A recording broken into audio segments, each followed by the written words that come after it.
Timo Glock, je ne pouvais pas sortir de chez moi après le Brésil 2008. J'ai vécu la moitié de l'année la plus folle d'après-course. Au moment où ça s'est produit, je n'avais aucune idée où j'étais.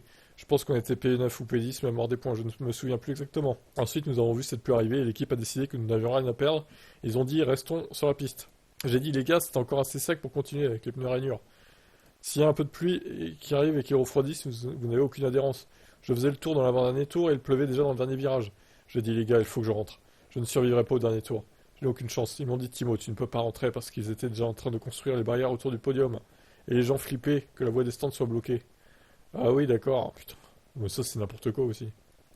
J'ai juste essayé de garder la voiture sur la piste et de survivre. Beaucoup de voitures m'ont dépassé. Je n'ai pas vraiment fait attention lorsque Sébastien et Lewis m'ont dépassé. Je rentre au stand et mon ingénieur m'a dit écoute, Lewis a gagné le championnat. Je vais voir Lewis, et je le félicite, je lui dis bravo. Les caméramans et les journalistes courent vers moi. Je me suis mis sur le côté parce que je pensais qu'ils voulaient tous aller voir Lewis. Ils viennent vers moi et posent ces questions. Est-ce que tu l'as fait exprès? Pourquoi tu laissais passer Hamilton? Putain, qu'est-ce qu'ils sont cons ces journalistes aussi. Oh là là. À partir de ce moment-là, c'était une véritable foire d'empoigne. J'allais à l'aéroport sous escorte policière parce que j'avais peur que les Brésiliens deviennent fous. Ils m'ont fait monter dans l'avion sous escorte policière en Allemagne. C'est complètement fou. Mes parents ont reçu des lettres écrites à mon sujet disant que je devais mourir.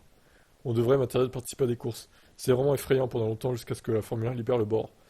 Puis après que les gens ont vu ce qui s'était passé, ça s'est un peu calmé.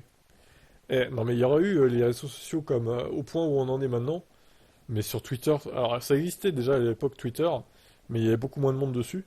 Mais voilà, ça aurait été une folie sur Twitter, ouais, avec le Twitter 2024 là. J'avais peur de ressortir de chez moi en pensant aller au Brésil pour la course de F1. Je disais non, je vais faire l'impasse sur cette course. Et oui, remplacé pour une seule course du coup. Mon Dieu. Eh ben, heureusement que ça a bien changé maintenant. Ça s'est calmé depuis le temps. Ça fait 19 ans. Non, un peu moins quand même. Ça fait 16 ans. Mais bon, heureusement ça s'est calmé pour lui, hein. Ciao.